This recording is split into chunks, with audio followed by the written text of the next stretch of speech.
La vida de Job demuestra que los seres humanos a menudo no están conscientes de las muchas maneras en las que Dios obra en la vida de cada creyente.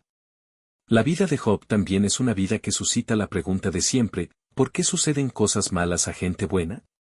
Es la pregunta tradicional, y difícil de responder, pero el creyente sabe que Dios siempre está en control, y no importa lo que pase, no hay casualidades, nada sucede al azar.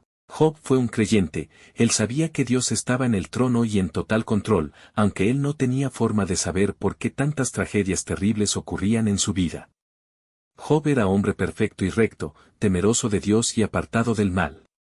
Tuvo 7 hijos y fue un hombre con mucha riqueza.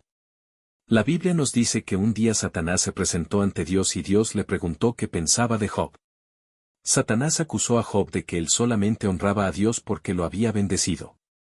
Entonces, Dios permitió a Satanás que le quitara a Job toda la riqueza y sus hijos. Luego, Dios permitió que Satanás afligiera a Job físicamente.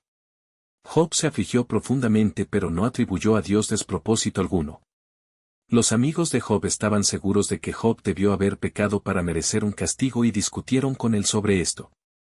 Sin embargo, Job mantuvo su inocencia, aunque él confesó que quería morir y le hizo preguntas a Dios. Un hombre joven, Eliú, intentó hablar en nombre de Dios, antes de que Dios mismo le respondiera a Job. Job respondió al discurso de Dios con humildad y arrepentimiento, diciendo que él había hablado de cosas que no sabía. Dios les dijo a los amigos de Job, que él estaba enojado con ellos para no hablar lo recto de él, a diferencia de Job, que había hablado la verdad. Dios les dijo que ofrecieran sacrificios y que Job oraría por ellos y Dios aceptaría su oración. Job así lo hizo, probablemente perdonando a sus amigos por su dureza. Dios restauró al doble la fortuna de Job y bendijo el Señor el postrer estado de Job más que el primero. Job vivió 140 años después de su sufrimiento. Job nunca perdió su fe en Dios, incluso bajo las circunstancias más desesperantes que lo probaron hasta lo más profundo. Es difícil imaginar el perder todo lo que tenemos en un solo día: propiedad, posesiones e incluso los hijos. La mayoría de los hombres caerían en depresión y quizás incluso cometerían suicidio después de semejantes pérdidas tan grandes. Aunque oprimido lo suficiente como para maldecir el día de su nacimiento, Job nunca maldijo a Dios, ni tampoco flaqueó en su entendimiento de que Dios estaba en control. Por otra parte, los 3 amigos de Job, en lugar de consolarlo, le dieron malos consejos e incluso lo acusaron de cometer pecados tan graves que, por esa razón Dios lo estaba castigando con la miseria. Job conocía a Dios lo suficientemente bien como para saber que él no obraba de esa manera. En realidad, él tenía una íntima relación personal con él, que fue capaz de decir: «He aquí, aunque él me matare, en él esperaré, no obstante, defenderé delante de él mis caminos». Cuando la esposa de Job le sugirió que maldijera a Dios y se muriera, Job respondió, como suele hablar cualquiera de las mujeres fatuas: «¿Has hablado? ¿Qué? ¿Recibiremos de Dios el bien, y el mal no lo recibiremos?». El sufrimiento de Job, desde la muerte de sus hijos y la pérdida de sus bienes, hasta el tormento físico que soportó, más el sermón de sus llamados amigos, nunca hizo que su fe flaqueara. Él sabía quién era su Redentor, sabía que él era un Salvador vivo, y sabía que algún día él estaría físicamente sobre la tierra. Entendía que los días del hombre son ordenados, enumerados, y que no se pueden cambiar. La profundidad espiritual de Job aparece en todo el libro.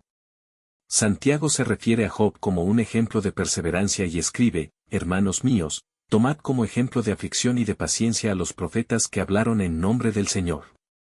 He aquí, tenemos por bienaventurados a los que sufren. Habéis oído de la paciencia de Job, y habéis visto el fin del Señor, que el Señor es muy misericordioso y compasivo». Hay también varios científicos y hechos históricos en el libro de Job. El libro indica que la Tierra es redonda mucho antes de la aparición de la ciencia moderna. El libro menciona a los dinosaurios, no por ese nombre, pero la descripción del behemoth es, sin duda, parecida al dinosaurio, viviendo juntamente con el hombre.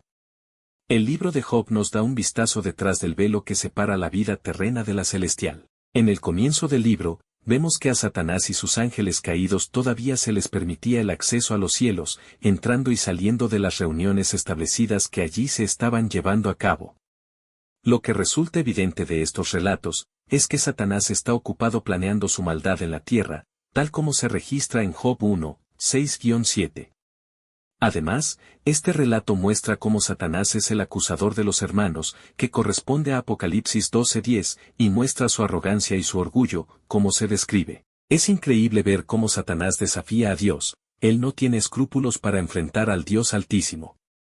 El relato en Job muestra a Satanás como realmente es, soberbio y perverso en toda su esencia.